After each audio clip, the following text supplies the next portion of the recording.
반갑습니다. 저는 일취월장 달력 스터디 카페 안에서 교육을 맡고 있는 교육이사 박희경입니다. 반갑습니다. 반갑습니다. 네, 오늘 어머님께서 유일학원에 있는 옆에 일취월장 관련 스터디 카페에 관련돼서 오시기도 하셨고, 사실은 저는 이제 본사에서 내려왔고요. 일취월장 이 안의 내용을 설명하기 전에 이제 제 소개를 간단히 해드리자면, 저는 대치동에서 입시학원을 한 15년 정도 운영을 했고요. 그리고 현재는 대치, 송파, 분당, 그다음 강동, 약수 이렇게 5개점을 운영을 하고 있으면서 또 이렇게 저의 이제 입시를 많이 다루다 보니까 여러 가지 학생들의 뭐 문법이라든지 입시에 관련된든지 이런 것들의 노하우를 어떤 그 일취월장이라는 브랜드에 제가 녹여내고 있어요. 그래서 투잡을 뛰고 있는 거죠, 사실은. 네, 그렇게 진행을 하고 있고, 입시학원을 한다고 해서 관련 스터디 카페에 있는 교육 콘텐츠를 만들어낼 수는 없습니다. 사실은 입시학원을 하면서 제가 한 7년 정도 대치동에서 독학재수학원을 운영을 했습니다. 독학재수학원이라고 하면 이제 재학생 어머님들은 아직까지는 관심을 안 가지셔도 되지만, 대치동에 독학재수라고 한다는 것은 전국에 있는 모든 학생들이 다 올라와서 공부를 하는 집대성한 그런 장소이기도 합니다. 그러다 보니까 대치동이라고 생각하시면 당연히 공부 되게 잘하고 되게 뭐 여러 가지 교육 기반을 잘 닦은 아이들이 재수하는 곳이라고 생각하지만, 사실은 그게 아니라 전국구 단위로 1등급부터 9등급까지 너무나 다양한 학생들이 와서 공부를 하는 곳이라고 생각하시면 돼요.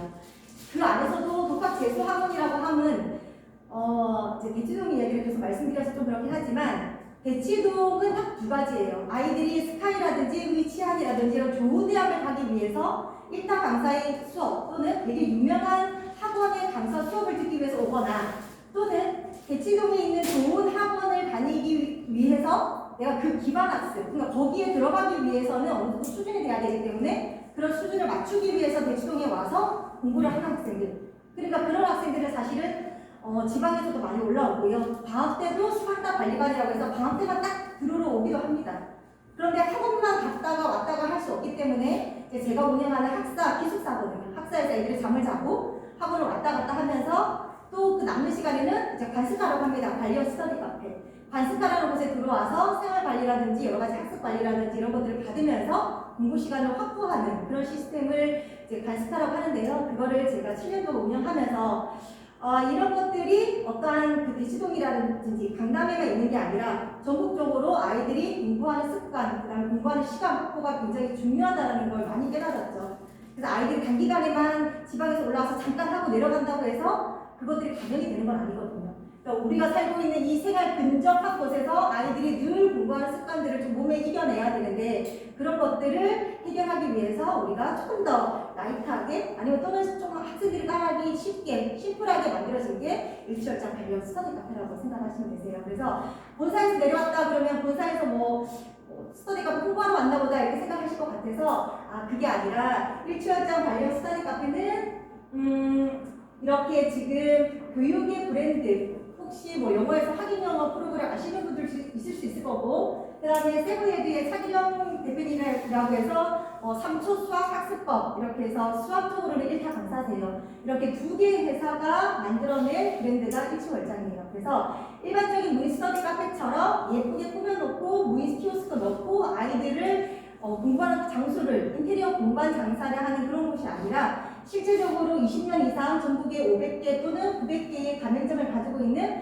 회사에서 만들어낸 관련 스터디 카페다. 그렇기 때문에 거기 안에 교육을 연구하고 공부법을 연구하는 연구팀이 있다. 이렇게 생각을 해주시면 되실 것 같습니다. 저희 원장님께서 오랫동안 이제 학원 운영 경험도 있으시죠. 대부분 저희 관스카라고 줄여서 말을 할게요. 관련 스터디 카페. 관스카의 문을 두드리시는 그 원장님들은 대부분 입시학원을 운영하시는 분들이세요.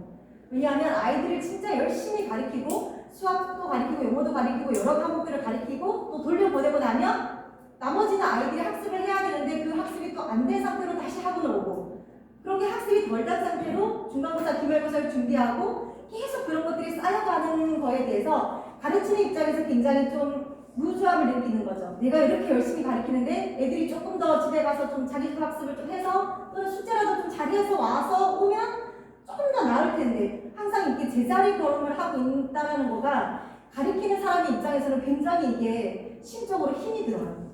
좀 잘 따라와줬으면 좋겠는데 그런 것들을 해결하기 위해서 이제 뭐 남교수도 시켜보고 보강도 시켜보고 특강도 시켜보지만 이게 딱 단기적인 것들은 아무런 해결점이 없어요. 매일매일 1시간을 하더라도 매일매일 학습하는 것들이 굉장히 중요한데 그런 것들을 신청하고 요청하고 그런 것들이 굉장히 중요하다고 생각하시는 원장님께서 저희 일치월장을 손을 잡아주셨고 사실 오픈은 작년 12월에 했죠. 네, 12월에 했지만 원장님이 본인이 확신이 들 때까지는 재원생들 대상으로 또 어머님들을 모시고 이렇게 설명회를 하기를 좀 어려워하셨어요. 그래서 본사하고 굉장히 많은 시간 동안 교육을 이수하시고 또 기본적으로 입시를 잘 아시고 학습법을 아시기 때문에 그런 것들을 지금 탑재가 되어 있는 상태에서 아마 재원생들에게 조금 더 전문가적인 어떤 느낌을 주기 위해서 그동안에 오픈 안 하고 계셨다가 오늘 처음이지만 내려와서 설명회를 하게 됐습니다. 그래서 오늘 순서는 대략적으로 이렇게 4가지로 한번 얘기해 보려고 합니다. 그런데 제가 내려와 봤더니 여기는 굉장히 혜택을 받고 있는 지역이었어요. 그렇죠? 에어컨 나오고 있는 거 맞죠? 네. 네. 그 농어촌, 농어촌 지역이라는 게 저도 사실은 농어촌 전용으로 대학을 갔거든요. 가서 알았어요. 저는 여기에 있을 때는 내가 당연히 뭐 전교생들이 다 농어촌 지원을 받으니까 다 그렇게 대학을 가는 거고 그렇게 공부를 해야 되는 줄 알았는데 막상 인서울에서 대학을 가고 봤더니 이 아이들은 저랑 차원이 다른 공부의 양과 그 스트레스를 겪으면서 공부를 했더라고요. 그래서 여기는 정말 혜택받은 곳이다. 이 혜택받은 곳에서 아이들이 조금만 더 해준다 하면 내가 가고자 하는 어떠한 지방에 있는 대학에서 그래도 인서울권 또는 경기권까지 꿈꿔볼 만한 꿈을 꿔봐야만 하는 그런 지역인데 입시의 전반적인 얘기를 한번 해드리고 그다음 자세하게 뭐 수도권의 입시 얘기를 조금 건너뛰도록 하겠습니다. 입시 얘기를 안 할 수가 없어요. 여기 지금 혹시 중학생 어머니 계신가요? 큰아이도 없으시고 중학생 혹시 중학생들 있어요 여기? 네네네. 의외예요. 저도 설명회 하면 중학생들은 입시가 뭐야 이렇게 얘기하는데 의외예요. 자, 입시가 작년 그러니까 지금 대학교 1학년 아이들부터 완벽하게 바뀌었어요. 언제까지? 그러니까 지금 대학교 1학년부터 지금 중학교 2학년까지가 하나의 입시라고 생각하시면 되세요. 이 아이들은 똑같은 대입 정책을 가지고 대학을 가는 학생들이고요. 혹시 자녀분 중에 둘째가 나는 중학교 1학년 밑으로다. 이런 어머님들은 바짝 긴장을 하셔야 돼요. 입시가 완전히 바뀌어요. 근데 어떻게 바뀌는지 아무도 몰라요. 그거를 2027학년도에 발표를 하게 되어 있습니다. 그래서 우리가 아는 입시는 지금 중학교 2학년 입시까지는 우리가 안다. 그리고 좀 더 자세한 대학별 입시는 수능 치기 전에 한 해 전 4월에 있다. 그러면 지금 고등학교 2학년 입시는 올해 4월에 입시 요강이 다 떴어요. 그럼 중학교 1학년부터는 어떤 입시를 치를 거냐? 2가지가 지금 화두가 되고 있어요. 하나는 대학별 고사를 칠 거다. 예전에 학력평가 쳤듯이 서울대는 서울대 어떤 대입, 전국대는 전국대 대입을 따로 칠 거다. 라는 가설. 또 하나는 모든 과목이 다 논술 전형으로 바뀔 거다. 영어도 논술, 사회도 논술, 수학도 논술 전형으로 다 바뀌어서 아이들이 모두 다가 서술형 기반으로 대입을 칠 거다. 이 2가지에서 지금 조율이 될 것 같다라는 게 얘기가 나오고 있어요. 그렇기 때문에 근데 그러면 지금부터 뭐 어떻게 준비를 해야 되냐? 모르죠. 지금은 그냥 주어진 대로 열심히 하고 있을 수밖에 없어요. 왜냐하면 요강이 안 나왔기 때문에. 그래서 여러 학원이나 어떤 채널에서 지금 초등학교들은 이걸 해야 됩니다, 저걸 해야 됩니다라는 거는 확실하지 않은 것들이기 때문에 그런 거에 너무 휘둘리시면 아이가 지쳐요. 그래서 지금 하던 거를 계속 진행을 하면 된다. 그러면 지금 중학교 2학년들까지는 여기와 같은 입시를 진행하는데 크게 화두는 2가지입니다. 지방은 보통 수시로 대학을 갑니다. 정시는 그 수능을 쳐서 가는 거고요. 수시는 고등학교 1학년부터 고3까지 학교생활 한 거, 그 다음에 학교에서 시험 친 걸 기반으로 대학을 가는 걸 수시라고 합니다. 보통 지방대 또는 지방대뿐만이 아니라 재학생들은 무조건 수시여야 해요.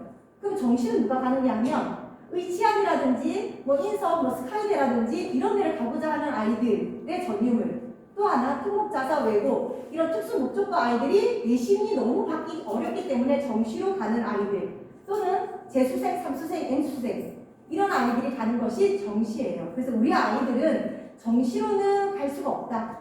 정시로는 갈 수 없다. 그런데 수도권 아이들은 무조건 고3이 되면 남자는 정시이래요. 남자가 왜 정시인지는 모르겠지만 남자는 정시라고 말을 하면서 고등학교 2학년 2학기부터 공부에 손을 놔요. 왜냐하면 내가 이미 내신을 고등학교 1학년하고 고등학교 2학년, 중간고사, 기말고사 1학기까지 망했기 때문에 이 점수로는 대학을 못 간다는 걸 너무 잘 알아요. 그 아이들은 노후촌도 없고 또는 비수도권 지역의 어떤 지역 거점에 대한 어떤 플러스 요인도 없어요. 그러면은 수시가 아니면 정시로 가야 되는데 정시로는 갈 수가 없어. 그러니까 아이들이 고등학교 2학년 때부터 다른 아이들은 고등학교 2학년이 딱 들어가자마자 자퇴를 하고 나머지 아이들은 그쵸 정시를 할 거기 때문에 학교 공부를 전혀 하지 않은 채 나 홀로 학교에 앉아서 나 혼자 공부를 하는 거죠. 근데 공부가 잘 될까요? 학교에서 중간고사, 기말고사, 수행평가 이런 것들을 나는 안 본다라고 무시하는 학교 생활도 빵점이에요. 나 혼자 앉아서 열심히 공부를 한다고 치지만 그 의지력이 고3 때까지는 가지 않아요. 그래서 수도권이나 비수도권의 아이들이 가장 큰 문제가 빨리 수능을 포기하다 보니 학교에 관련된 어떤 것도 공부를 하지 않고 수능 공부도 하지 않은 채 1년 반을 그냥 허송세월을 보내는 경우들이 굉장히 많아요. 근데 이 지역은 농어촌 지역이기 때문에 그런 빈도수는 없겠죠. 아이들이 아마 공공연하게 알고 있을 거예요. 어디든 나는 갈 수 있다라고 생각을 하고 있는 것 같아요. 고등학생들이. 그런 부분이 사실 되게 플러스 요인이 되기도 하지만 되게 마이너스 요인도 되는 것 같아요. 내가 되게 열심히 해야지 대학을 갈 수 있다라는 마음이 들면 그래도 좀 남들이 하는 만큼 내가 따라서 하겠다라는 생각이 들기도 할 것 같은데 나는 농어촌 지역이니까 조금만 공부를 하면 될 것 같아라는 희망 공문들이 아이들을 굉장히 타이트하게 하지 않는 것 같아요. 시험 기간에만 딱 하고 이번에 조금 모자라? 다음에 하면 되겠지. 난 농어촌이니까. 이 농어촌이라고 해서 누구나가 다 국립대 가는 거 아닌데 아마 어머님들이 이제 중등 어머님은 고등학교에 아이들 보내보면 그런 안이한 생각들이 되게 좀 답답하실 거라고 생각해요. 그래서 지금 현재 고등학생들은 크게 화두가 두 가지입니다. 학생부 종합 전형이라는 거가 점점 축소가 되어 있다. 그럼 우리 지역에서는요, 보통 수시는 학생부 종합 전형이라는 걸로 대학을 갑니다. 혹시 그게 뭔지 고등부 어머니시죠? 네, 아시죠? 학생부 종합 전형이라는 게. 학생부 종합 전형은 뭐냐면 학교 성적도 들어가고요. 또 뭐가 들어가냐면 아이들이 학교 생활을 잘해서 학교 생활에 대한 혜택이라고 해요. 담임 선생님 정도는 500자, 그 다음에 과목별 선생님 정도는 500자, 그 다음에 동아리 선생님 정도는 500자. 요걸로 대학에서 이 학생이 어떤 학생인지를 판단을 해서 대학을 붙여주는 게 학생부 종합 전형이에요. 그래서 지방에 있는 학생들의 거의 대부분 한 60% 이상은 학생부 종합 전형으로 대학을 가고요. 농어촌 지역도 거의 90% 이상이 수시는 다 학생부 종합 전형으로 갑니다. 그러면 이 지역에 있는 아이들은요, 보통 농어촌의 수시는 학생부 종합 전형으로 간다라고 생각하시면 되는데요. 여기 지금 잘 보이실지 모르겠지만 학생부 종합 전형이 아니라 학생부 교과 전형이 확대됐다라고 표기가 되어 있어요. 실제적으로 예전에는 수시하면 학종이 거의 한 7, 80%, 그 다음에 학생부 교과, 성적으로만 대학 가는 게 한 20, 30%였는데 어떻게 바뀌었냐면 수시가 전체 78% 중에서 학생부 교과가 44%, 학생부 종합이 23%로 뒤바뀌었어요.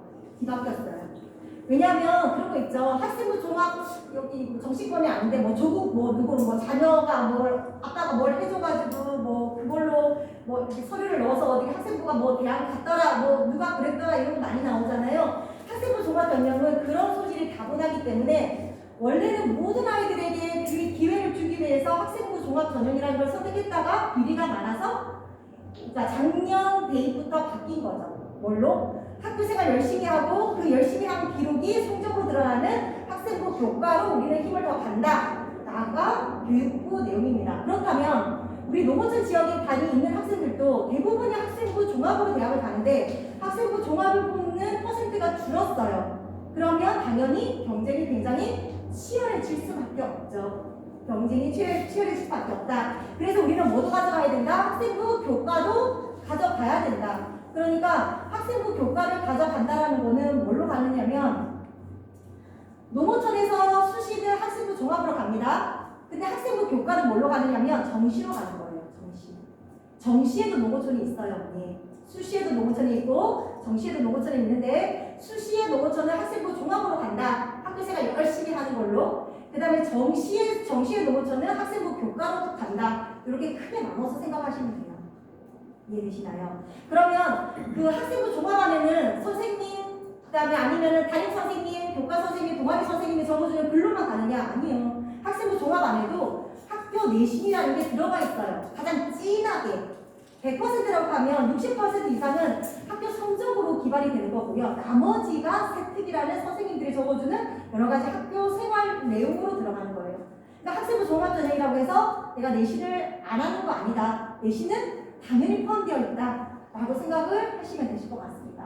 그래서 지금 가장 크게 화두가 되고 있는 건 대학이 학생부 종합전형을 많이 빼고 학생부 교과를 하기 때문에 아이들이 끝까지 내신을 포기하면 안 된다. 그리고 또 하나가 뭐냐면 고교 블라인드 제도라고 해서 여기 있는 순천 지역의 어떤 고등학교 아이가 4등급이에요. 그리고 강남권에 있는 아이가 4등급이에요. 그거를 똑같이 대학 입학 사정관들이 가요. 그런데 여기가 순창에 있는 아이인지 여기가 강남에 있는 아이인지를 몰라요. 블라인드 제도를 실시했어요. 작년부터. 그래서 고등학교 이름을 딱 가렸어요. 누구한테 유리해요? 우리 아이들한테 유리해요. 그쵸? 그럼 대학은 고민이에요.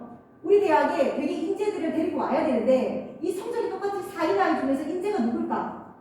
어느 지역이 강남, 어느 학교가 더 강남권 학생일까를 비교하기 위해서 뭐가 만들어졌냐면 교과는 원래 내신 100%가 보는 거였는데 안 되겠어. 이걸로는 뭐도 보냐면 나 수능 최저 볼래.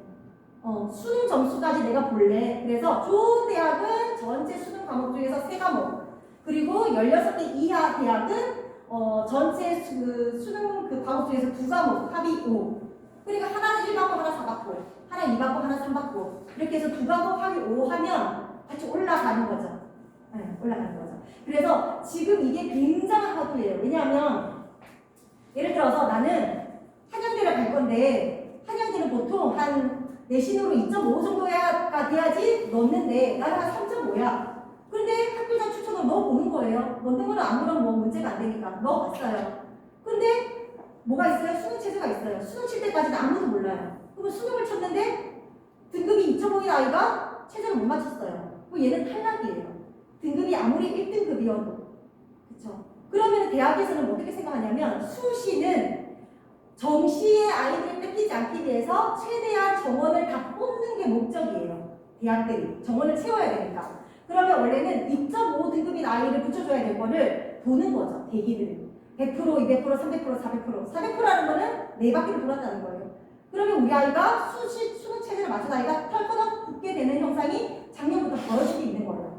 그래서 2.5 등급에 갈 수 있는 대학을 3.5 등급의 아이도 가고. 그쵸? 가령 여기 이번에 작년에 충북대에서 어마어마한 일이라는 게 뭐냐면 9등급이 2개인 과목이 있는 아이가 충북대학을 붙어버린 거예요. 이렇게 돌리다가. 그러면 충북대 입장에서는 어떨까요? 학교의 명성이 막 바닥으로 떨어진 거죠. 국립대인데 9등급 아이가, 그것도 과목이 2개가 9등급 아이가 우리 학교 대학에 붙었어? 수능 체제를 맞춰서 난리가 난 거예요. 그래서 많은 대학들이 작년에 이어서 또 하나를 더 추가했어요. 아니야, 교과인데 내가 내신도 볼 건데 수능 체제도 볼 건데 이것만으로도 안 되겠어. 그래서 뭐도 볼 거냐면 학생부도 볼 거야.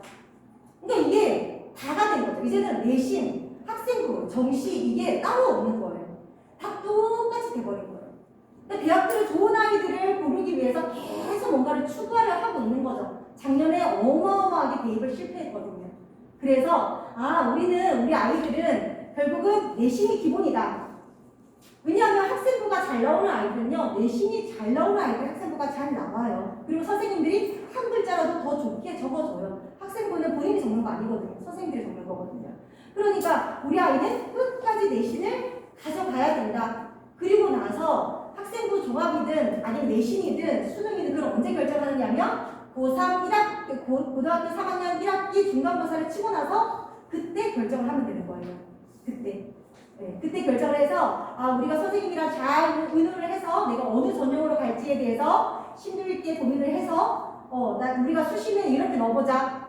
그쵸? 근데 어차피 수능을 쳐야 돼. 수능 체제가 있어서 우리 농어촌이어도 어차피 수능을 쳐야 돼요. 근데 만약 수시에 탈거가 붙으면 수능을 치는 건 의미가 없겠지만, 그쵸? 근데 요즘에는 수시에 100% 딱 붙게 하는 대학은 지방에서 저기 하리꽃 대학밖에 없어요. 다 뒤에 수능이든 뭔가의 체제를 본단 말이죠. 좋은 대학들은. 그러니까 우리는 다 가져가야 돼요. 다 가져가는데, 그러면 우리가 지금 중학교 학생들, 고등학교 학생들한테 어떻게 다 가져가느냐, 이것까지는 설명할 할 수가 없어요. 근데 요즘에 고등학교는 지방에 있는 고등학교들도 내신을 수능처럼 내요. 중학교 때처럼 달달달달 외워서 시험이 점수가 잘 나오는 과목은 영어 말고는 한 과목도 없어요. 그 영어도 서술형만 그래요. 객관식은 모의고사처럼 문제가 나와요. 그래서 내신 대비를 잘 따라가면 어느 정도의 수능 대비는 된다 라는 키워드를 어머님들께서 꼭 가져가셔야 됩니다. 그래서 올해 고등학교 2학년하고 고등학교 1학년 학생들은 이제 요게 중요하게 되는 거죠.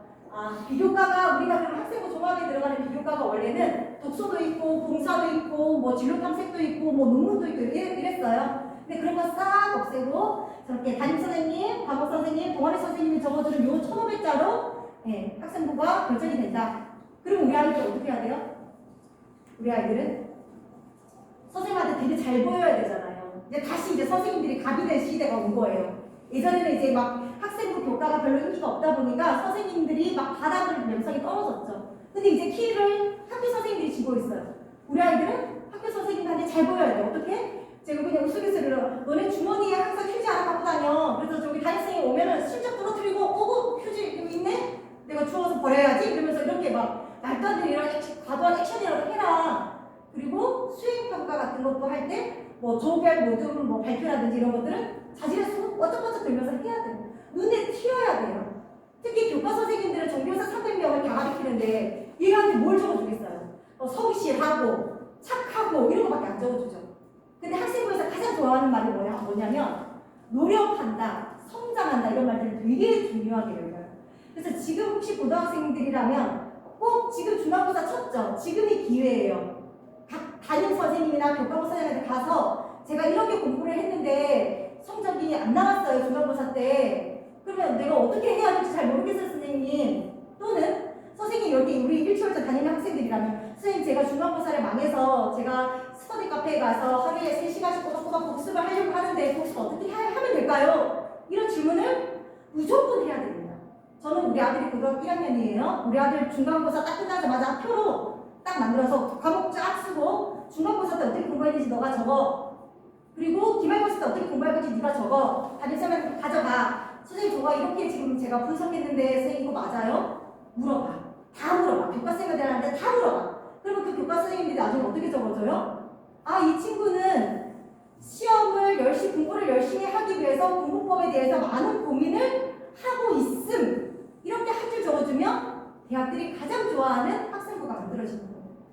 이제 학생부가 예전처럼 어머님들이 외부에서 해줄 게 별로 없어요. 그래서 이런 것들이 애들이 막 가야 돼. 근데 우리 아들이 막 순진해서 뭐라 하냐면 엄마 그거 너무 좀 티나지 않아? 너무 쪽팔리는데 어떻게 가요? 웃기고 있는데 그걸로 네 대학이 왔다 갔다 하는데 니네 대수야? 가서 선생님 물어봐. 막 등 떠밀었거든요.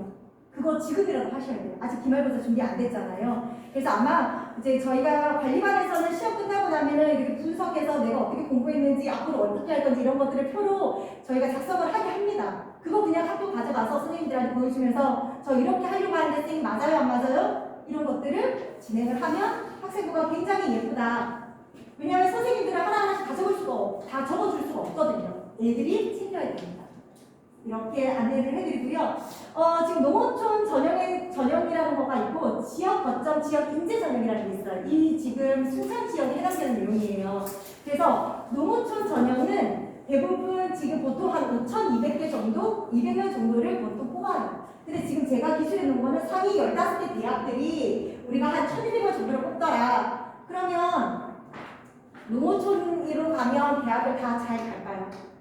농어촌은 전국 그 4%밖에 안 뽑아요. 근데 농어촌 지역에 있는 아이들끼리 경쟁을 해요. 그러면 가령 어떤 경향이 생기냐면 농어촌 애들끼리가 너무 치열해서 등급이 일반적으로 학생부 교과나 이런 그 수시로 가는 것보다 더 경쟁률이 치열해요. 그래서 실질적으로 상위 15개 대학들이 작년에 입시 용화를 보면 보통 그 경쟁률이 6.1, 기본이 6.1, 되게 빡센 데는 뭐 15대 1, 뭐 이런 식으로 나와요. 농어촌 또한. 그래서 농어촌 지역이라고 해서 내가 대학을 다 가는 건 아니다. 네, 다 가는 건 아니다 라고 생각해 주시면 되고, 또 하나가 뭐가 있냐면 거점 지역 인재 이런 제도가 있어요. 내가 전북 지역이면 전북 지역 학생들만 경쟁을 해서 대학을 뽑는 거죠. 전북대는 교과 전형으로 524명을 뽑아요. 만약에 나는 나중에 수식을 적을 때, 나는 농어촌으로도 좀 적고, 우리는 수식 하나 6개니까, 농어촌으로도 적고, 지역인재 선발 제도로도 내가 좀 적고, 이렇게 잘 균형을 넣어야 되는 거죠. 그래서, 지방의 비수도권 지역들은 어쨌든 수도권에 있는 아이들보다 내가 가져갈 수 있는 전형이 2개가 더 있다라는 거에 큰 메리트를 가지고, 어떻게든 포기하지 않고 끝까지 해봐야만 하는 겁니다. 그래서 농어촌 지역이, 근데 잘 고민하셔야 돼요. 잘 고민하셔야 되는 게 그러니까 32개 대학들은 농어촌도 경쟁률이 굉장히 높을 수 있다. 4%밖에 안 뽑으니까. 그런데 여기 있는 지역인재 선발 제도는 워낙 아이들을 많이 뽑다 보니까 또 여기 우리 전북 지역이나 전남 지역 아이들만 경쟁을 하다 보니까 생각보다 경쟁률이 낮을 수 있다. 그래서 무조건 농어촌 전형만 바라보지 마시고 나중에 고등학교 2학년 이상 되시면 좀 폭넓게 입시 요강들을 좀 살펴보시는 게 좋습니다. 그래서 오늘은 이렇게 고2나 고3 어머님들이 많이 안 계셔서 제가 입시 얘기를 한 이 정도로 진행을 할까 합니다. 중학교 어머님들께서 좀 아셔야 될 것 같아요. 중학교는 성적이 A, B, C, D, E 이렇게 나오죠. 아이들이. A 받으면 우리 아이 A 받았구나. 그런데 이 A는요. 고등학교에 가면 몇 등급부터 몇 등급 사이냐면 중학교 A는 1등급부터 3등급까지를 다 A를 줍니다. 그럼 우리 아이가 만약에 수학이 A였어요. 근데 이 아이가 1%의 A인지 아니면 여기 3등급이니까 12% 또는 23%의 A인지 우리는 몰라요. 근데 언제 아냐면 고등학교에 딱 올라가서 시험을 쳐보면 이 A가 1등급부터 3등급까지 쫙 나눠지는 거예요. 그쵸? 그러면 이 1등급부터 3등급까지 아이들은 중학교에서 A를 받던 아이들이에요. 공부를 못하는 아이일까요? 공부를 잘하는 아이들이에요. 일반적으로 내신 고등학교 가서 내신에 4등급 나온다. 시험 기간에 열심히 공부하는 아이들이에요. 네. 그리고 5등급 있는 아이들도 학원을 열심히 다니는 아이들이에요. 그렇지만 평소에 공부를 좀 덜하는 아이들이죠. 시험 기간에 공부하지만 이제 6, 7등급부터는 조금 힘들 수 있죠. 지방에서는 조금 많이 놀면은 6, 7등급 시험 기간에도 집중 안 하면 6, 7등급이 나올 수 있죠. 그래서 중학교의 성적을 믿지 말라가 아니라 우리 아이가 중학교 때 A였는데 고등학교 갔는데 너 왜 이렇게 공부를 못하니까 아니라 우리 아이가 중학교 때 받았던 A가 1등급부터 3등급 중에서 우리 아이는 3등급에 속한 A였구나 라는 것을 아시면 되세요. 우리가 블라인드라서 모르잖아요 그걸. 근데 고등학교 딱 가서 3월 모의고사를 딱 보거나 아니면 중간고사를 보면 여실하게 어머님들께서 알 수가 있습니다. 그러면 궁금하시죠? 우리 아이가 몇 등급 정도로 하면은 우리가 알고 있는 경기대 아주대든가 수도권, 경기권까지 갈까? 농어촌을 제외하고 보통 3등급까지는 경기권 대학까지는 간다. 그러니까 32개. 그 다음에 전국에 있는 국공립 대학까지는 간다. 예요, 보통. 수시로 3등급까지는. 그 다음에 5등급까지는 각 지역별로 그냥 2류, 3류, 그러니까 두 번째, 세 번째 대학까지는 간다. 그 다음에 6등급부터는 갈 대학은 엄청 많다. 내가 가고 싶은 대학이 없지만, 그죠? 대학교 다 미달이에요. 갈 대학은 엄청 많아요. 우리 아이가 가고 싶은 대학이 없을 뿐이죠. 그래서, 우리 아이가 나는 조금 고등학교 때 신경을 쓴다. 근데 농어촌에 그러면 뭘 생각하면 되냐면, 임서울이 3등급이라고 하면 하나를 더 보시면 돼요. 4까지여도 갈 수도 있다. 그쵸? 갈 수도 있다. 이렇게 한 등급씩 내려가는 게 농어촌이라고 생각을 하시면 돼요. 이 한 등급이 얼마나 차이가 나냐면요. 제가 재수 아이들 7년 데리고 있었잖아요. 고3까지 공부를 하고 12월부터 내년 12월까지 10개월 동안 애들이 미친듯이 공부를 하는데 등급이 한 등급 올리는데 못 올리는 아이들이 태반이에요. 그만큼 여기서 하나 올라가는 게 어마어마하게 힘든 거예요. 어마어마하게. 정시에서는. 하지만 수시에서는 여기서 이렇게 한 등급 가는 데는 1년 걸려요.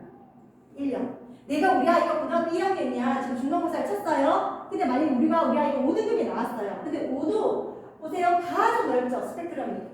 여기 안에는 진짜 많은 아이들이 들어가 있어요. 근데 우리 아이가 여기에요. 끝이에요. 그러면 1년 열심히 공부하면 여기까지는 가는 거예요. 근데 우리 아이가 5초였어요. 1년 열심히 공부하면 4까지는 들어가요. 그리고 어머님들께서 야, 너 중간고사 못 봤는데 열심히 공부하더니 기말고사도 똑같네 이렇게 생각하시면 안 되세요. 한 등급씩 올라가는데 얼마나 걸린다고요? 1년씩 걸리면 우리 아이는 공부 진짜 열심히 하고 있는 거예요. 그렇게 따로따로 올라가는 거예요. 왜냐면 2등급이면 스카이대 가요. 농어촌으로 2등급이는 스카이대 가는데 이거를 뭐 중간고사 때 공부 열심히 스카 다니면서 열심히 해서 2등급 되면 다 가게요. 그만큼 어렵다라는 것을 어머니들께서 좀 알아주시면 됩니다. 그러면 이제 어머니들께서 이제 좀 아셔야 되는 부분이, 그러면 우리 아이가 중간고사를 치고 났는데 어떻게 하면 등급을 올릴까요? 내가 만약에 수학이 6등급 나왔어. 이제 혹시 점수가 나왔을 거예요. 아마 꼬리표가. 아직 안 나왔니? 안 나왔어? 아직까지 행복한 생활을 하고 있고요. 나왔어? 아, 그러면 한번 곤욕을 치렀겠구나. 아니면 공부를 엄청 잘하든지. 내가 만약에 수학이 7등급 나왔어요. 그러면 수학을 더 열심히 하면 등급이 올라갈까요? 기본적으로 그렇게 생각하죠. 근데 달라요. 뭐냐면 성적은 되게 전략이에요. 우리 아이가 점수가 7등급 나온 거를 올리기 위해서 그거에다가 시간을 퍼붓는다고 해서 점수가 올라가는 게 아니고, 어머님들께서 성적표를 보실 때 뭘 보셔야 되냐면 학교 평균, 과목 국어가 있어요. 국어 평균과 표준 편차라고 적혀 있는 거를 꼭 보셔야 돼요. 표준 편차가 뭐냐면, 표준 편차가 높다라는 거는 이 국어 과목에서 최상위권 아이와 최하위권 아이가 이렇게 벌어져 있다는 거예요. 벌어져 있어요. 그러면 공부를 잘하는 아이와 점수를 되게 잘 받은 아이와 되게 못 받은 아이가 이만큼 있는 거고 중간은 거의 없다라는 거예요. 그럼 이제 그때는 뭘 봐야 되냐? 그 과목 평균. 근데 국어가 평균이 막 60점이고 50점이에요. 이 과목 어려웠던 거예요? 안 어려웠던 거예요? 어려웠던 거죠. 어려웠는데 이렇게 차이가 나는 거는 당연한 거예요. 그죠? 그런데 평균이 한 70몇 점대인데 표준편차가 이만큼 차이 나요. 그런 거는 공부를 잘하는 아이들은 점수를 가져갔고 나머지 이만큼 바닥이니까 이 공간에 내가 공부를 해서 채워넣으면 내가 들어갈 수가 있다, 이렇게 되는 거예요. 그래서 표준편차가 높고 평균이 노말하면 그 과목을 전략 과목으로 짜서 기말고사에 시간을 더 넣어야 되는 거예요. 내가 수학을 못 쳤다고 해서 수학을 막 3시간, 4시간 한다고, 많이 예를 들어서 한번 해볼게요. 수학의 표준편차가 이렇게 봤더니 표준편차가 20으로 치면 10 이하는 완만한 거예요. 표준편차가 이렇게 완만하다는 거는 여기 안에 전교권 아이들이 다 들어가 있는 거예요. 다 들어가 있어요. 근데 수학 평균이 한 정말 어렵지 않아서 70점, 80점. 아니 또는 되게 높았어. 높아도 문제, 낮아도 문제. 그렇죠? 그럼 이렇게 표준편차가 이렇게 완만해서 나와 같은 아이들이 막 이렇게 다 모여있어. 그런데 나는 수학을 못 쳤다고 해서 수학을 하루에 막 5시간 더 넣어. 그러면서 과학 안 해, 국어 안 해. 7등급을 올려야 되니까. 그런데 2등급이 여기에 들어갈 수 있을까요?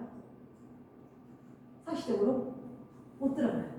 그래서 수학 공부는 당연히 열심히 해야 돼요. 수학은 매일매일 해야 돼요. 그렇지만 시험 기간에 내가 전략 과목으로 성적을 띄우기 위해서는 등급을 올려야 되는데 어떤 과목을 올릴 거냐라는 거는 평균과 표준 편차를 꼭 보고 내가 덤빌 수 있는 과목에다가 더 많은 시간 투자를 해야지만 등급이 올라간다는 거를 꼭 아셔야 돼요. 그거 모르고 내가 뭐 성적이 떨어졌다고 해서 막 그 과목이나 공부를 하다 보면 내가 노력한 대비 성적이 안 나와서 아이가 지쳐요. 공부를 하는 거 어디 가지 않아요. 그게 내 실력이 되는 건 맞는데 성적으로 반영이 안 되니까 거기에 아이들이 지칠 수 있다. 그래서 성적을 올리는 건 좀 전략이 필요하다. 그래서 우리가 관습과에서 시험을 치고 나면은 여기 지금 입시 내비게이션이라고 해서 이제 입시를 보는 그쪽에다가 아이들 점수를 다 넣어요. 그리고 이것들을 또 분석을 해서 아이들이랑 원장님이 직접 상담을 하면서 네가 모의고사는 시험 대비는 이런 걸로 원장님이 또 상담을 하세요. 그래서 이런 것들을 좀 알고 진행을 해주시면 좋겠다. 그래서 성적이 다 나오면 어머니들이 뭐 보냐면 여기 뭐 석차, 등급 요거만 보시잖아요. 그래서 이번 성적표는 평균과 표준 편차도 좀 보셔라 라고 얘기할 수 있습니다. 이제 수능 최저 얘기는 아무래도 농어촌 지역하고는 조금 별개여서 제가 넘어가도록 하겠습니다. 그래서 다시 한번 입시와 고등 내시를 좀 정리를 하면 이제 입시는 학생부 종합은 당연히 있지만 축소가 되고 있다. 그렇기 때문에 내신 교과를 가져가야 되는데 교과를 가져가기 위해서는 수능 최저라는 키워드가 있고 또 하나 학생부라는 키워드가 있다. 그러니까 머리 아프니까 이런 거 저런 거 생각하지 마시고 그냥 고등학교 3학년 때까지는 중간고사, 기말고사에 착실히 하면 된다. 그 대신 방학 때는 고등학생들 뭐 해야 되냐면 수능 최저 2과목을 가져가기 위해서 내가 모의고사 기반으로 아무래도 영어가 절대평가다 보니까 영어는 뭐 2만 명이 다 만점이어도 다 1등급이에요. 영어 과목만, 영어랑 한국사만. 근데 영어 같은 경우에는 방학 동안에 모의고사 공부라든지 수능 대비 공부를 좀 해주면 좋을 것 같아요. 좀 더운 것 같아요. 그 다음에 또 탐구 과목 같은 쉽지가 않아요. 하지만 방학 기간 동안에 탐구 과목 하나 더 이런 것들은 내가 혹시 모를 나의 정시를 위해서 대비를 해야 돼요. 그래서 여름방학 그 다음에 겨울방학 때는 뭐 국영수 공부를 더 많이 하는 것도 당연하지만 내가 가져가는 수능 두 과목에 대한 모의고사 공부는 가져가야 된다. 평소에 그걸 할 여유는 없어요. 우리 아이들이. 그렇게 해야 된다라고 생각을 하시면 되겠습니다. 그래서 우리가 농어촌 지역이지만 학생부 교과도 중요하다. 그리고 저 농어촌뿐만이 아니라 지역 균등 선발 제도라는 거점 학생들에게 주는 플러스 요소도 가져가셔라라는 내용을 한번 말씀을 드렸습니다. 좀 어려우신가요? 이해 좀 하시겠어요?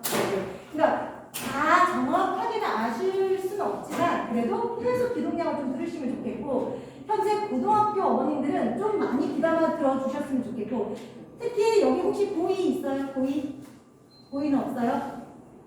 없어요. 고2는 내년에 내가 쳐야 되는 대학별 수능 입시 요강이 이미 나왔어요.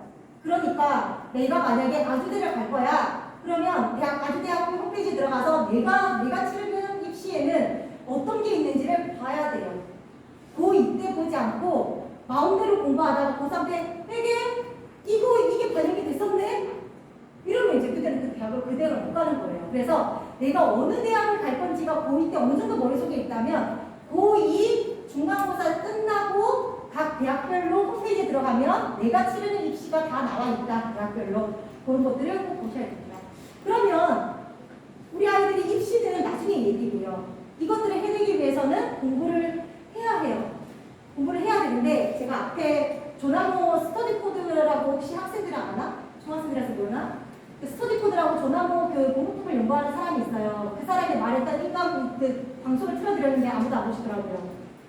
되게 중요한 말씀을 하셨어요. 그래서 공신들은 어떻게 그런 공부를 하느냐. 제가 독학 재수를 하면서 저한테 상담을 받고 거쳐가는 아이들이 한 4,000명 정도가 돼요. 4,000명 정도가 되고 그 아이들뿐만이 아니라 이걸 그냥 연구 논문에 나와 있어요.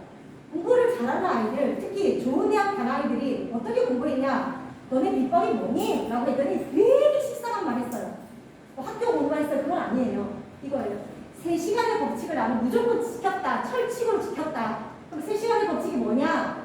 하루에 내가 학교 말고 나 혼자 스카이 가든 독서실에 가든 집에서 하든 내 공부 시간을 무조건 3시간 확보했다. 똑같은 아이들이 했던 얘기예요. 똑같은 애들이. 왜 그랬을까요? 왜 3시간? 내가 학교에서 배웠고 그럼 진도 나갔잖아요. 진도 나가고 어떻게 해야 돼요? 복습해야 되죠. 왜냐하면 중학교 때처럼 쭉 배우다가 한 달 전에 공부한다고 해서 성적이 나오지가 않아요. 그러니까 내가 진도 나간 것들을 조금씩 보는 것도 시간 걸려. 학원 갔다 와서 학원 숙제하는 것도 시간 걸려. 학원 안 다니는 과목 어떻게 할 거예요? 과학이라든지 국어라든지 학원 안 다니는 거? 혼자 공부 못해요. 그럼 EBS든 아니면 뭐 유명한 인강 강사든 인강을 들어야 돼. 그럼 들었으면 어떻게 해야 돼요?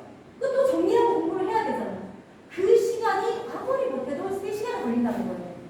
그렇죠? 그렇기 때문에 매일매일 3시간에 대한 공부 법칙을 나는 철칙으로 삼았다라고 얘기를 해요. 이거 되게 어려워요. 우리 학생들이 학원 갔다가 집에 와서 밥 먹고 나서 내가 매일 앉아서 시험 기간이든 아니든 3시간 공부를 한다면 어머님도 어떡하겠어요? 뭐 그것만큼 더 좋은 건 없으시잖아요. 근데 그거를 하기가 진짜 어렵다. 진짜 어렵다. 그 다음에 뭐 여러 가지 얘기가 있지만 맨 마지막 부분만 보시면 됩니다. 매일 3시간 자기주도 학습을 하더라. 자기주도 학습은 그냥 복습하는 거더라 라고 생각을 하시면 됩니다. 두 번째는 자기주도 학습이다. 그러니까 매일매일 3시간이라는 공부 시간을 확보를 하는데 학원 숙제가 아니라 자기주도 학습이더라. 자기주도 학습이라는 말 되게 어렵지만 이렇게 간단해요. 자기주도 학습을 할 때는 뭘 하면 되냐면 첫 번째, 학교에서 진도 나간 거 복습하면 돼요. 근데 진도를 워낙 7교시, 8교시니까 많이 나가니까 하루에 한 과목씩만 복습하면 돼요. 하루에 한 과목씩 뭘로? 자습서로 또는 학교에서 노트 필요한 걸로 또는 선생님이 프린트를 내준 걸로 복습하시면 됩니다. 그 다음에 학원 갔다 왔어요. 학원 숙제도 그래 좋아요. 우리는 전교급 아니니까 학원 숙제도 그래요. 3시간 안에 넣는 걸로 합시다. 그러면 학원 숙제도 해야 합니다. 그 다음에 하나 뭐 해야 돼요? 학원 안 다니는 과목들 차곡차곡 인강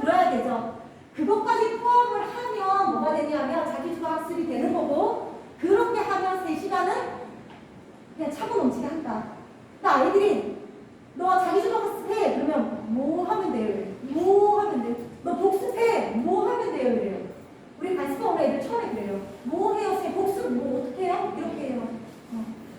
이렇게 세 가지만 하면 된다라고 간단하게 우리가 알려줍니다. 학생들한테. 그러면 마지막으로 공식들의 공부표 세 번째는 뭐 한다? 이거를 어떻게 한다? 매일 한다. 세상 제일 어려운 일이에요. 세상 제일 어려운 거. 내 몸이 아프니까 내 몸 좋자고 영양제 먹는 것도 매일 못 먹어요. 까먹죠. 그쵸? 가장 많이 하는 게 헬스클럽 이런 이야기 많이 하잖아요. 헬스클럽 3개월 다녀놓고 못 다니죠. 가장 뼈를 깎는 고통이 있는 게 이 매일매일 학습법이에요. 매일매일. 그럼 3시간은 뭐 바라지도 않아, 중학생들은? 매일매일 1시간이라도 하고 숙제 말고 네 공부를 책을 읽든 뭐라든 1시간이라도 공부를 하면 우리 아이가 어떤 일이 벌어질까요? 매일매일 1시간씩 학습을 하면 1년에 365시간이에요. 그쵸? 그러면 이 아이가 1년에 365시간을 중2, 중3, 고1, 고2 했어요. 그런데 이 아이와 고3 때 막 스파르타 다니고 과외하고 국영수 과외 다 하고 학원 다니고 인강 다니고 그 겨울방학에 막 강남 오고 이렇게 몰입을 해서 막 돈 투자를 하는 아이와 무엇 결과가 있을까요? 시간의 법칙을 따라잡을 수 있는 사람은 아무도 없어요. 어떻게 그걸 장담하겠어요?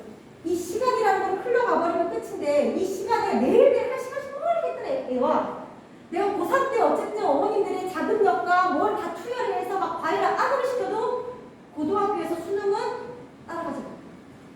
그렇기 때문에 어머님들께서 내가 그때 돼서 우리 아이한테 투자를 해야지. 가령 예를 들어서 어머니들 테테테 하세요. 우리 아이가 많이 재수를 했어요. 한 달에 얼마 들어갈 것 같아요? 1년에 얼마나 들어갈 것 같아요? 그런 것들을 안 하게 하는 방법이 어떻게든 주저앉혀서 아이들이 1시간이라도 공부를 하게 하는 거예요. 이게 애들도 굉장히 좋은 게 뭐냐면 고등학교 애들도 또는 중학교 2, 3학년 애들도 공부를 해야 되는 걸 알아. 자기들도. 그래서 눈치가 보여. 시험 기간에는. 그리고 고등학교 한 1학년 정도 되면 계속 노는 게 눈치가 보여요. 그래서 한 일요일 저녁 때면 저녁 먹고 지금 자기 방에 들어가서 책상에 앉아있긴 하잖아요.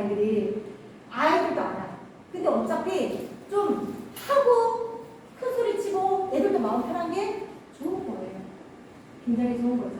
이렇게 지금 공부법 3가지를 좀 말씀을 드렸어요. 그래서 일치월장이라는 곳은 뭘 하는 곳이냐라고 하면 아이들의 공부 시간을 잡아주는 곳이라고 생각하면 돼요. 여기가 스터디 카페라고 되어 있지만 스터디 카페라고 이름이 난 거는 아이들이 시간 관계없이 24시간 동안에 새벽까지 공부를 할 수 있는 공간이라는 그 사업자 등록번호가 없어요. 그 사업자 등록번호는 스터디 카페만 그 24시간 뭐 이렇게 돼요. 학습 공간 중에. 그렇기 때문에 저희가 스터디 카페라고 명칭을 붙였지만 여기는 학습관리센터라고 생각하시면 돼요. 아이들이 매일매일 혼자 하기 어렵지. 그러면 네가 항상 정해진 시간에 학원 오듯이 와서 너가 스스로 공부해. 우리가 가르치는 거 아니에요? 안 가르쳐요? 아이가 스스로 플랜을 짜면서 공부해. 그리고 일주일에 한 번씩 선생님하고 상담하면서 너가 지금 다른 아이들 공부하는 아이들 보이지? 너만 힘든 거 아니야. 이렇게 스스로를 자기가 관리하게 하는 곳이에요. 우리가 통제하거나 관리를 해주는 곳이 아니라는 거죠. 그래서 일치월장 관리반은 크게 이렇게 5가지로 관리가 됩니다. 첫 번째는 가장 크게 고등학생들이 알아가야 되는 방학관리반. 여름방학, 그 다음에 6월방학. 방학관리반에는 평일에 오전 10시부터 저녁 6시까지 학원 갈 아이들은 갔다 왔다 점심 먹는 거 갔다 왔다 하면서 여기서 아이들이 학원 숙제도 하고 그 다음 자기주도 학습을 합니다. 이때 뭐 하라고요? 고등학생들은 그죠? 수능 과목 2가지를 여기서 공부를 하고 학교에서 학원에서 선에 맞추는 거 여기서 공부를 하는 거죠. 방학관리반. 그리고 나서 시험기간. 지금 이번에 원장님께서 이렇게 어머님들 모신 게 기말고사 대비관리반을 들어가기 위해서죠. 아이들이 어디서는 공부를 하기는 하는데 니네가 그냥 그렇게 하지 말고 너네 스스로를 여기다가 좀 놓고 마음 편하게 공부해. 시험기간 내신 기초관리반입니다. 그래서 이때는 아이들이 플래너에 적은 것들을 수행하지 않으면 너 수행이 내일 늦니? 집에 가서 좀 더 해볼 수 있니? 아니면 주말에 원래는 6시까지 해야 되는데 더 남으시면 더 해. 그리고 원래 관리반이 11시까지만 끝나는데 시험 기간에는 새벽 1시, 2시까지 오픈해서 아이들이 충분히 공부를 할 수 있게끔 집중적으로 관리하는 시간이 내신 대비 시험 관리반입니다. 그 다음에 평소에 학기 중에는 주중하고 주말하고 나눠져요. 주중에는 아이들이 학교 갔다 와서 들어올 수 있는 시간 입시를 하고, 그 다음에 학교 갔다 와서 나머지 뒤에 시간 공부를 해서 최대한 3시간 매일매일 수공 시간을 저희가 확보를 하려고 노력을 할 겁니다. 그런데 학원이 너무 많아. 그러면 또 조정을 하겠죠. 그래서 기본적으로 주중에는 3시간 목표로 우리가 수공 시간을 빼낼 거다. 그리고 나머지 주말에는 토요일은 오전 10시부터 6시까지 아이들이 들어와서 공부를 하고, 그리고 주말에는 아이들은 좀 자율로 둔다.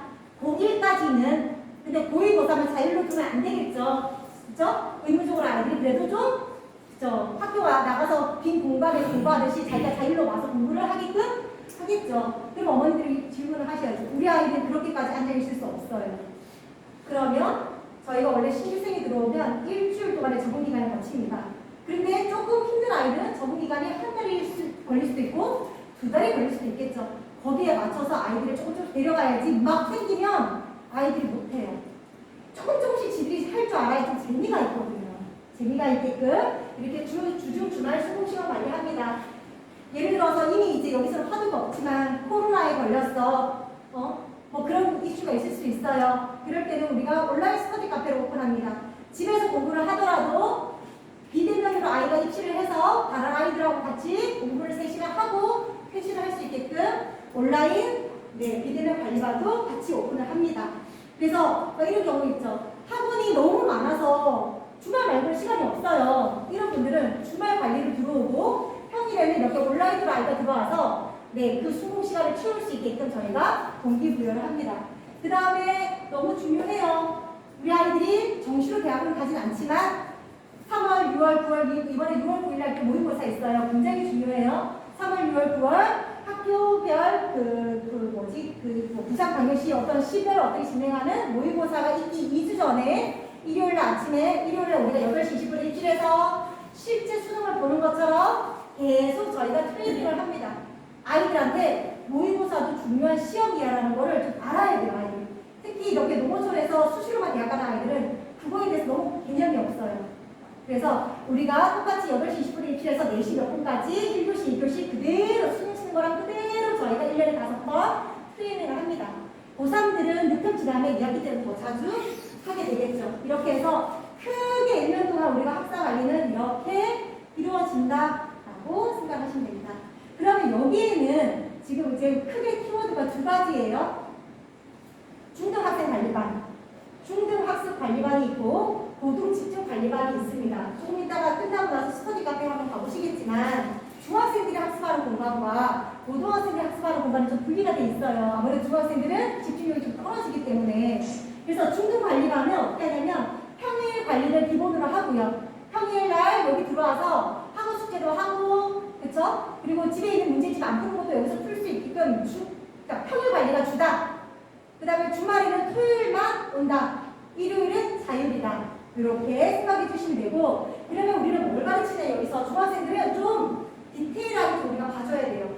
앉혀놓으면 가만히 3시간 동안 앉아서 있다 갈걸요. 중학생들은 어떻게 공부하는지 몰라서. 그래서 학원 숙제 관리할 겁니다. 여기 학원을 다니든 다른 학원을 다니든 학원 숙제 제대로 해야 되는지 학원 숙제 검사할 거고, 학원에서 만약에 시험이 있다. 여기서 영어 시험이 있다, 수학 시험이 있다 그러면 시험 대비를 하기 위해서 공부를 하게끔 플래너에다가 넣어줄 겁니다. 그 다음에 학원을 다니지 않는 나머지 과목, 내신 대비를 대비해서 국어 평가 문제집이라든지 아니면은 뭐 과학 문제집이라든지 이런 것들 저희가 가지고 오게 해서 우리가 학원 플래너에 넣어줄 겁니다. 어머님들이 초등학교 때 애 옆에 끼고 가르쳤듯이 우리가 가르치지는 않지만 아이가 할 수 있게끔 커리큘럼 안에다가 넣어주고 했는지 안 했는지 검사까지는 하겠다는 거죠. 그렇게 시키겠다는 얘기고요. 여기 안에는 저희가 확인 영어 앱이라고 해서 영어 훈련 프로그램도 있고, 그 다음에 차수학에서 제공하는 단어 평가 문제도 있고, 학원은 아니지만 저희가 아이들을 테스트할 수 있는 저희가 무료 콘텐츠들이 있습니다. 그래서 중학생들은 그런 것들을 좀 녹여내서 약간 학원을 다니지 않는 나머지 과목에 대한 관리를 여기서 맡긴다라고 생각을 하시면 이해가 정확하게 되실 것 같습니다. 반면에 고등은 되게 단순합니다. 고등은 우리가 이거 하나 저거 하나 할 수가 없어요. 그래서 평일 수공 시간 3시간, 이 3시간 안에는 학원 숙제 하게 하고, 그 다음에 인간 과목 하나 듣게 하고, 그 다음에 그쵸? 과목 복습 하나를 하게 하는데 무조건 해가 아니라 본인 플래너에 그게 빠져 있으면 너 이거 좀 하는 게 어떻겠니? 라고 코칭을 하겠다는 거죠. 고등학생들은 자기들만의 공부법이 있어서 저희가 이래라 저래라 마음대로 할 수는 없습니다. 그 대신 주말에는 좀 타이트하게 아이들이 나머지 인강들도 좀 들을 수 있게끔 저희가 플래너에 대한 그런 관리들을 할 겁니다. 그래서 기본적으로 학생들이 오면요, 이게 얼굴 인식으로 키오스크에 얼굴 인식하면 자기 자석에 플레이 온이라고 해서 시간이 막 돌아갑니다. 몇 시간째 공부하고 있는지. 그러면 딱 들어와서 아이들은 핸드폰을 내고 자기 이름 적힌 핸드폰을 내고 자기의 학습 플래너 1일 플래너를 가지고 자기 자리로 돌아가서 플래너를 적습니다. 그리고 공부를 하죠. 그리고 여기는 교시제가 있습니다. 학교처럼 뭐 50분이면 50분, 90분, 90분. 교시제 때 공부하고 쉬는 시간에 이동하고 교시제 때 공부하고 쉬는 시간에 이동하고 왜? 면역 분위기를 깨지 않기 위해서 그렇게 공부를 진행을 하고요. 매니저님이 상주하고 계세요. 원장님이 상주하시는 게 아니라 매니저님이 상주하고 계셔서 아이들 안 오면 전화하고 그리고 자고 있으면 좀 깨우고 너무 지쳐 보이면 나와서 이렇게 슬러시도 좀 주고 커피도 좀 마시게 하고 이런 관리들을 저희가 할 겁니다. 그리고 이제 학사 일정에 따라서 저희가 모의고사라든지 내신 대비 방학 스파이카 관리반 이런 거 진행을 하게 되고요. 지금 어머님들 거기 보시면 학습 레포트를 하고 있으실 겁니다.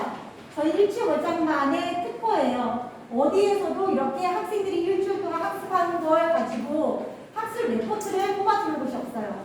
거기 보시면 이렇게 아이들이 학원에 몇 시간 있었는지, 내가 오늘 학원 공부를 했는지, 학원 숙제를 했는지, 자기주도로 학습을 여기 보시면 이렇게 핑크색이 학원 수업을 했던 거예요. 여기 노란색이 학원 숙제했던 거예요. 그리고 노란색이 자기주도 학습한 거예요. 자기주도 학습을 많이 한다는 거는 그만큼 공부를 많이 했다는 거겠죠. 이렇게 아이들이 매일매일 들어와서 공부를 하긴 하는데 내가 뭘 하는지를 잘 몰라요. 내가 오늘 뭘 했는지를 이렇게 표로 주간별로 나타내줍니다. 심지어 또 뭘 나타내주냐면 내가 매일매일 공부를 하는데 어느 과목을 많이 했는지도 표현해줍니다. 여기에 국영수예요. 국영수 4.4. 근데 이 친구 한번 보세요. 뭐 어떻게 했어요? 일주일 동안? 영어를 제일 많이 했고 그다음 수학이 국수도 했고 탐구는 하나도 안 했어요. 자, 이거 중학생들 괜찮습니다. 중학생들은 기말고사 기간에 나머지 과목 하면 됩니다. 근데 고등학생 아이들은 이렇게 일주일을 보내버리면 기말고사 대비가 안 됩니다. 제가 아까 뭐라 그랬어요? 과목 복습 하나, 학원 안 다니는 타가 문과 하나를 들어야지만 내신 대비가 되죠. 그래서 고등학생들은 실주 전에 내신 대비가 들어가야 됩니다. 중학생은 4주 전이지만 왜? 복습하기 너무 많으니까. 그래서 내가 일주일 동안 봤는데 선생님이 이거 보시는 거죠. 매니저님. 너 지금 시험 기간인데 너 탐구 너무 안 들어가고 있어. 너 스케줄을 타고 집어넣어. 그럼 얘를 기반으로 뭘 하냐면 얘를 기반으로 이렇게 일주일 플래너를 아이가 짭니다. 학습 레포트를 가지고 아이가 실질적인 데이터를 보고 주간 레포트를 짜고 일, 월, 화, 수, 목, 금, 토 어머님들 자료가 있어요. 이렇게 쭉 일요일날 나는 하겠다라는 요구를 일일 플래너로 월요일날 하겠다고 통과를 쳤던 내용을 일일 플래너로 집어넣어서 아이들이 계속해서 학습을 하는 거죠. 매일매일 학습이 하는 게 아니라 일주일 할 거를 쫙 정해놓고 내가 일주일에 하겠다고 했던 것들에 동그라미 되는 거를 이렇게 넘겨서 학습을 하게끔 합니다. 그래서 보통 재수학원이나 학원에 가시면 한 달 레포트를 주잖아요. 아이가 한 달 동안 어떻게 공부를 했는지. 근데 반려 수능 같은 그렇게 하면 안 돼요. 아이가 한 달 동안 이상하게 공부를 하고 있다가 한 달 뒤에 다시 알아보면 그 한 달 시간이라는 게 얼마나 아까워요. 그래서 저희는 주간 단위로 아이들한테 끊어서 계속 레포트 주고 그 기반으로 플래너 작성하게 하고 이렇게 해서 아이가 자기주도 학습이 뭔지 잘 몰라도 어찌 따라갈 수 있게끔 저희가 이렇게 프로그램화 해 두었다라고 생각하시면 되고요. 매니저님은 이렇게 CCTV를 통해서 아이가 지금 몇 시간 공부를 하고 있다, 외출했는데 식사를 했다, 외출했는데 학원을 갔다 이런 게 다 떠요. 아이들 스케줄 우리가 다 받으니까 안 오면 전화하고 그리고 교시마다 선생님들이 좀 돌려서 아이들 관리하고 그리고 어머님들한테는 안녕하십니까 수창점입니다. 한강희 학사 학습 레포트입니다. 그래서 그 레포트를 일주일에 한 번씩 문자로 보내드립니다.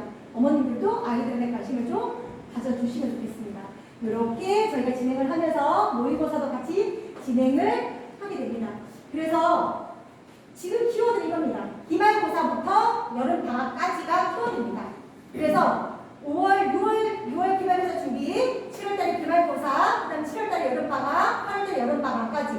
그래서 6, 7, 8, 3개월 동안 기말고사부터 여름방학 준비까지를 여기 반스파에서 아이들을 좀 맡겨주신다라고 생각하면 좋으실 것 같고, 반스파지만 여기도 하나의 학원이다라고 생각을 하시고 어머님들이 좀 맡겨주셨으면 좋겠습니다. 더더욱이나 원장님이 아이들하고 일주일에 한 번씩 계속 상담을 하면서 아이들한테 플래너에 대해서 계속 코칭을 하시고 시험이 끝나면 입시에 대해서 계속 코칭을 하세요. 우리 학원에 있는 아이들이기 때문에 우리 아이들 더 잘 알죠. 외부생들보다. 그렇기 때문에 아이들하고 좀 더 딥하게 상담이 갈 거라고 생각을 합니다. 그래서 아마 지역마다 반스파가 서울 같은 경우에는 이 프로그램으로 저희가 49만 원을 받아요. 49만 원. 그 다음에 가장 서울에서 낮게 책정은 35만 원까지 받아요. 그런데 이제 여기는 지역적인 특성이 있기 때문에 원장님이 여기 금액에 맞춰서 금액이 좀 다른 걸로 알고 있어요. 그래서 아마 기말고사 대비반 시작해서 여름방학 스파르타 관리반까지 금액이라든지 여러 가지 프로모션 내용을 아마 안내를 해주실 것 같고요. 저는 여기서 마무리를 하도록